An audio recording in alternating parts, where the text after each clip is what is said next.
Chers frères et sœurs en Christ et enfants de la lumière, bonjour, recevez les salutations de la direction du centre de mission. Aujourd'hui, nous ouvrons une page spéciale qui sera consacrée à la paix. Donc, je vous souhaite de passer un très bon moment en notre compagnie.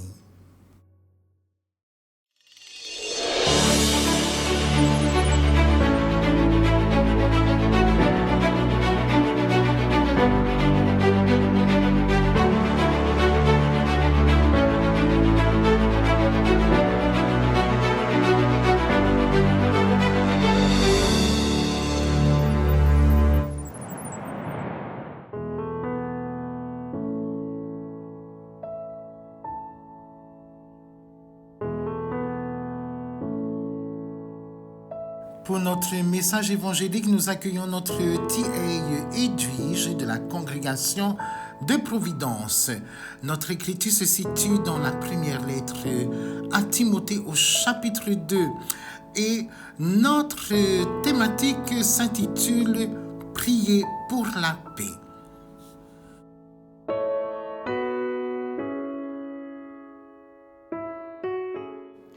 Prier pour la paix. Frères et sœurs en Christ, cette semaine est marquée par deux temps forts dans notre société. La journée du patrimoine et la semaine de la prévention du suicide. Deux événements très différents et pourtant profondément liés. Car l'un nous invite à honorer ce que nous avons reçu en héritage et l'autre à protéger la vie et l'espérance de ceux qui doutent ou qui souffrent.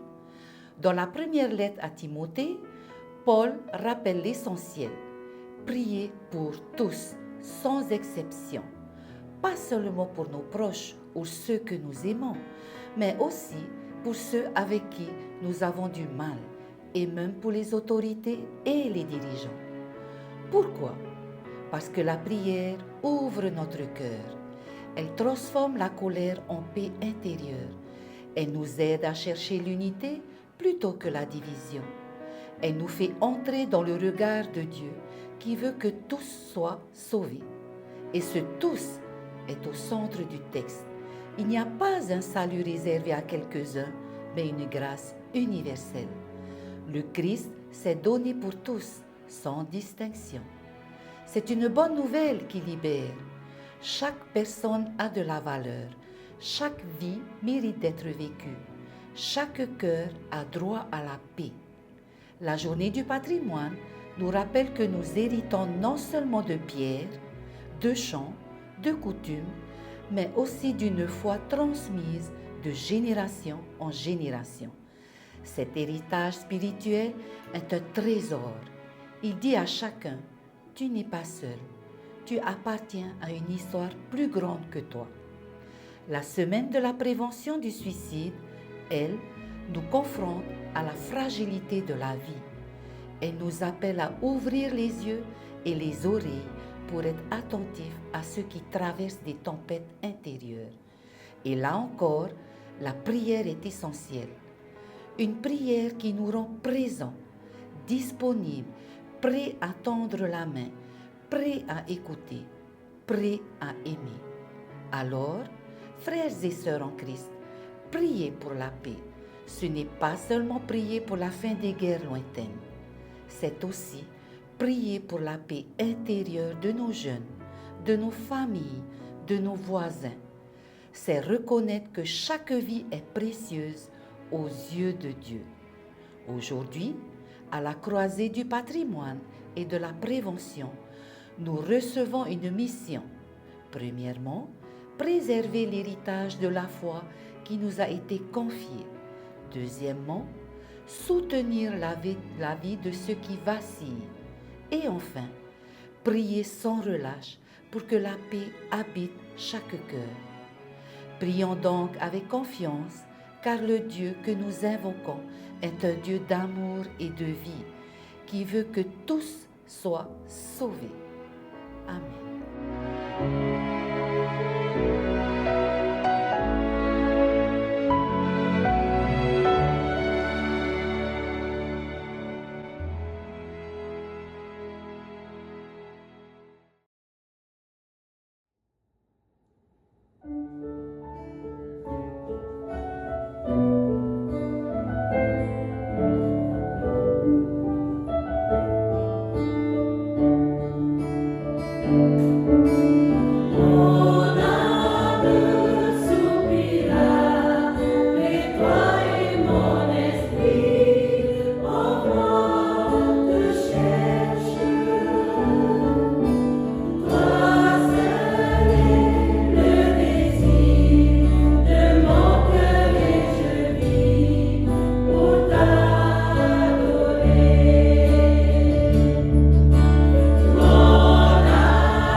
merci T.A. Edwige pour ton superbe message. Alors Benoît, j'ai beaucoup aimé ce message parce que T.A. Edwige a su relier 3 événements, celui de la paix, celui du patrimoine et de la prévention du suicide. Exactement, c'est un exercice très délicat, hein, mais je dois l'avouer, Sœur Edwige s'en est très bien sortie.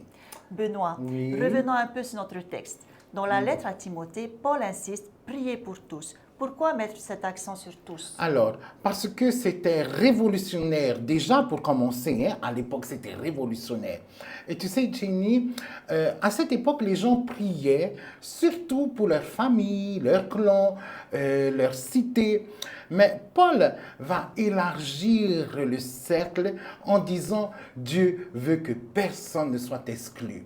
La prière, ce n'est pas un privilège qui est réservé à quelques-uns, hein. C'est une ouverture universelle. Même pour ceux avec qui on n'est pas d'accord? Même pour les autorités? Tout à fait, Jenny. C'est surtout pour eux. Hein. Et tu sais pourquoi? Parce que la prière transforme d'abord celui qui prie. Elle peut apaiser la colère, donner la paix intérieure et rappeler aussi que chaque personne est précieuse aux yeux de Dieu. Ça veut dire que quand on prie pour la paix, ce n'est pas seulement pour arrêter les guerres, mais aussi pour la paix dans nos cœurs. Exactement. La paix commence dans le cœur. Et c'est là que ça rejoint la semaine de la prévention du suicide. Il y a des jeunes, des familles, des voisins qui traversent des tempêtes intérieures. Quand on prie pour eux, eh bien, on ouvre nos yeux, nos oreilles, notre cœur et on devient plus disponible pour tendre la main. Donc, prier, ce n'est pas fuir le monde, c'est au contraire se sentir responsable de l'autre. Oui, Jenny, c'est bien ça. La prière nous relie. Tu vois, comme comment on appelle déjà, les taravans, hein, nos hymnes hein, polyphoniques. Hein. Donc, chaque voix est unique, mais ensemble, elles forment quelque chose d'harmonieux. Et quel lien tu vois avec la journée du patrimoine? Eh bien, notre patrimoine, ce n'est pas seulement, comme l'a dit Edwige, hein, sœur Edwige, hein, ce n'est pas seulement des pierres anciennes, ni des champs ou des pirogues. C'est aussi un héritage qui est spirituel. Par exemple, la foi qui est transmise, la prière qui est partagée. C'est ce trésor invisible qui nous rappelle que nous appartenons à une histoire qui est plus grande que nous. Donc, si je comprends bien, le patrimoine nous dit « Tu n'es pas seul, tu viens d'une longue histoire. » Et la prière nous dit « Tu n'es pas oublié, tu es aimé de Dieu. » Oui, Jenny, c'est exactement ça. Et quand ces deux réalités se rencontrent, elles deviennent une force pour protéger la vie, soutenir ceux qui souffrent et bâtir la paix. Alors, Benoît, prier pour la paix, c'est finalement honorer notre passé, protéger le présent et ouvrir un avenir plein d'espérance. Oui, et c'est la mission que Dieu nous confie aujourd'hui. Prier pour tous, aimer sans condition et laisser la paix de Christ habiter chaque cœur. Amen. Merci Benoît pour cette exploration de notre écriture.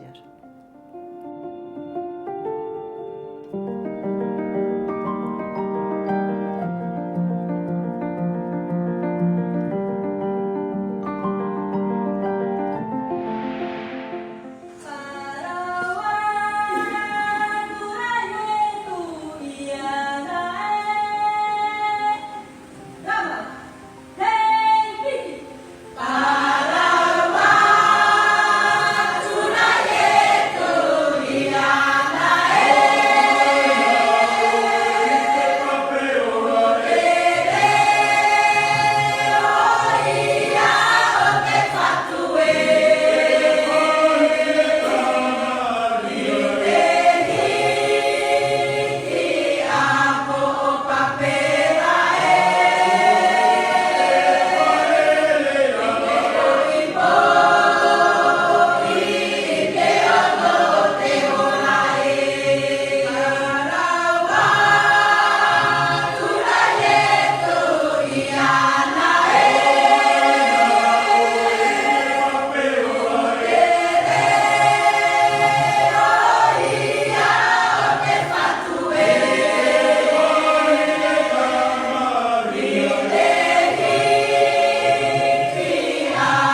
Frères et sœurs, le samedi 13 septembre, la mairie de Pirée a accueilli une soirée vraiment particulière, une messe œcuménique organisée par l'association Onohi autour d'un thème très fort, changer le discours sur le suicide. Oui, Jenny, et ce thème a résonné dans tous les cœurs. Hein?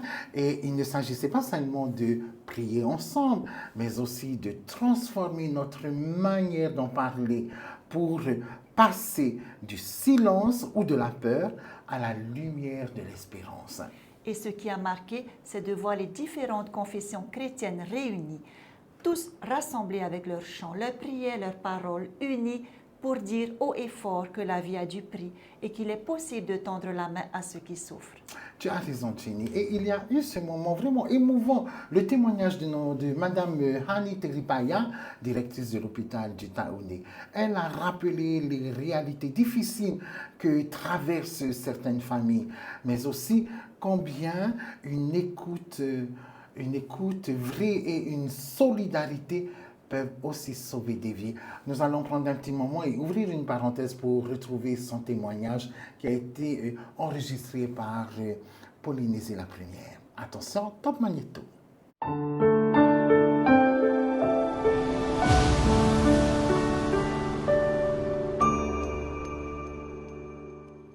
Une soirée de commémoration, mais aussi de prévention contre le suicide.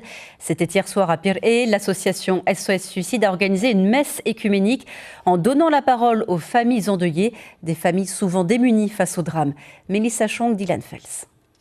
Aux personnes qui souffrent, vous n'êtes pas seuls. On est là en fait. Et on vous aime. Il y a 2 mois, Hani a perdu son neveu de 19 ans, emporté par un geste irréversible. La famille peine encore à poser des mots sur ce drame. Ça nous bouleverse, toute la famille. Et c'est si rapide en fait. Et on ne se rend pas compte de ce qui se passe. C'est vraiment un choc. Et ensuite, il y a beaucoup d'étapes qui viennent par la suite. Évidemment, le regret, les questions, 10 millions de questions. Après une minute de silence, les 5 confessions religieuses ont uni leurs voix dans des chants et des prières en mémoire de toutes les personnes qui se sont donné la mort. Ça touche tout le monde, ça peut arriver à tout le monde. Ça, c'est sûr que ça peut arriver à une famille riche comme à une famille pauvre. Voilà, ça peut toucher aussi des jeunes ou des moins jeunes des différentes confessions religieuses. Du coup, je pense que c'est pour ça que la plupart des confessions religieuses sont là. Cette messe est aussi l'occasion de véhiculer un message de prévention auprès des jeunes. J'ai eu des amis qui ont eu des pensées suicidaires, certains aussi qui sont passés à l'acte. Et voilà, donc c'est un peu un hommage. Hein, si aujourd'hui je suis là à cette messe, c'est pour ces personnes-là. Il ne faut pas songer au suicide. Il faut plutôt canaliser ou mettre ces pensées-là dans autre chose comme le sport. Chaque année, l'association SOS Suicide reçoit plus de 1500 appels de détresse. Le mal-être est bien réel. De 300 par an en août 2025, les tentatives de suicide sont passées à plus de 700. Au moindre signe, ne prenez pas ça pour quelque chose d'anodin parce que tout peut être un signe d'une souffrance profonde. Soyez la bougie dans l'obscurité en fait.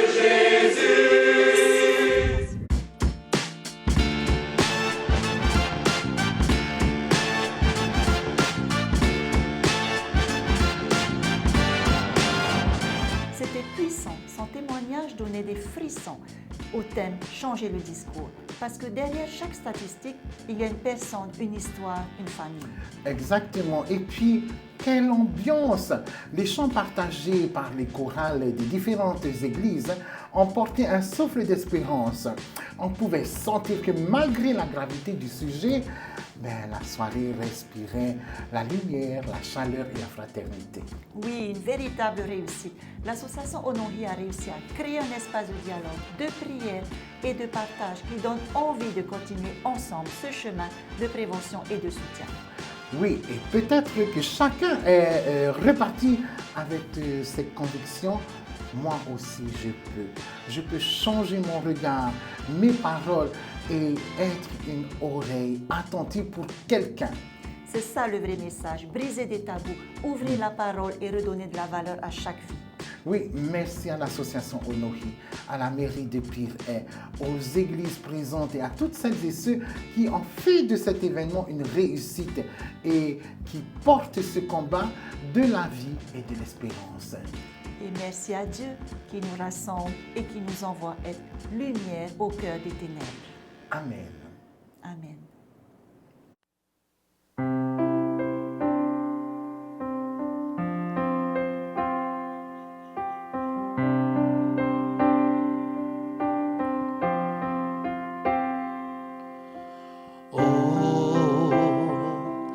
Aujourd'hui,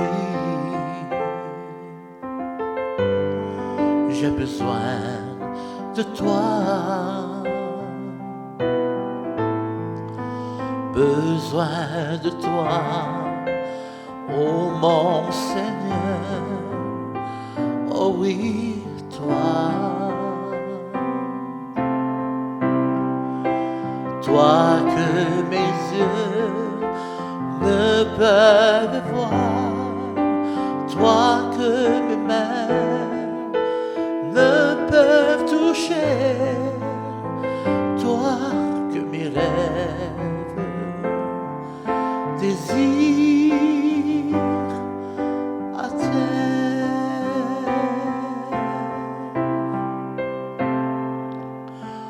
Oh, aujourd'hui j'ai besoin de toi, besoin de toi, oh mon Seigneur, oh oui, toi, toi que mes yeux ne peuvent voir, toi que mes mains ne peuvent toucher, toi que mes rêves désirent atteindre. Donne-moi la force de pouvoir te chercher, de pouvoir te toucher et demeurer près de toi. Donne-moi la force de pouvoir te chercher, de pouvoir te toucher et demeurer près de toi, de pouvoir te toucher et demeurer près de toi.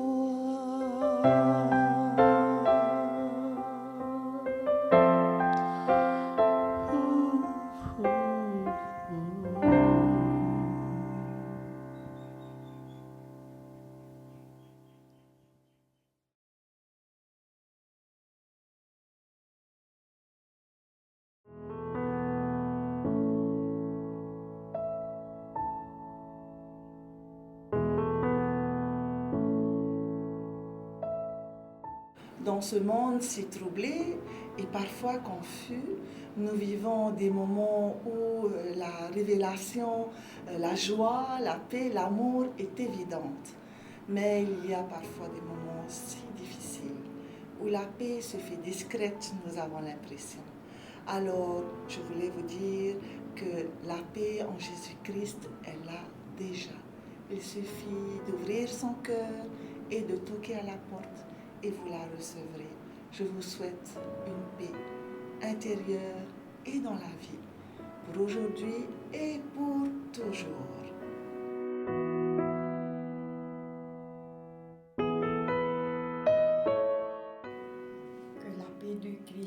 avec vous.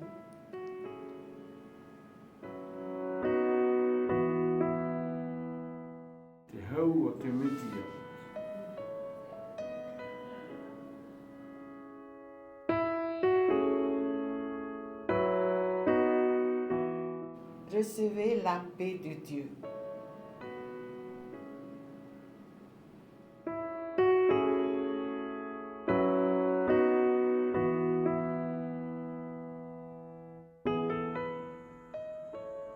Que la paix de Dieu remplisse vos cœurs et qu'il apporte du bien à vos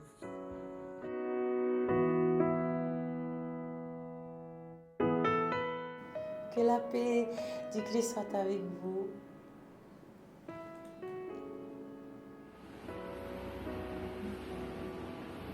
Yanana mai Yehova itana mata in eyao, e Yehova mai behau yao.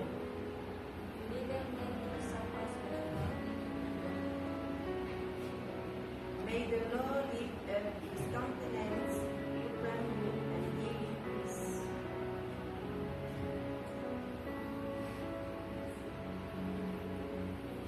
Et le week-end proprement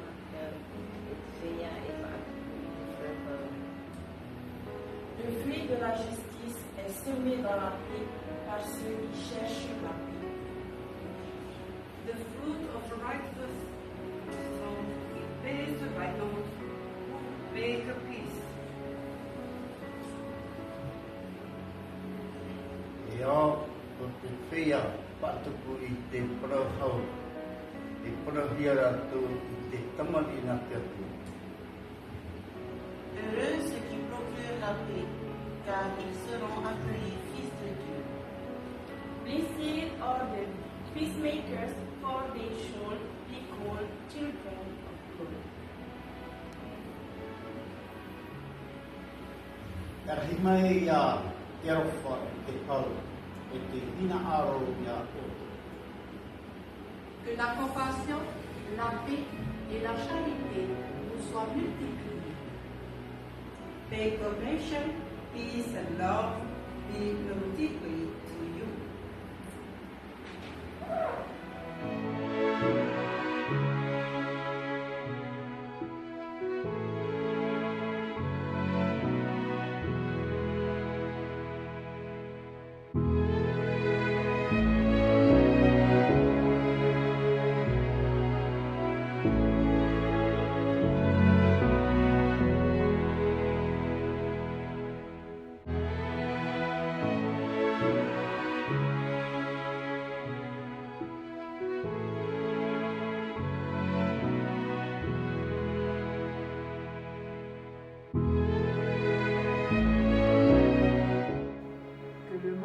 Soit éclairé par la lumière du Christ.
Au nom de la direction du Centre de mission de Polynésie et de son président, Clément Clark Tefort, nous vous adressons nos sincères remerciements pour votre présence et votre soutien lors de l'événement de la célébration de la paix.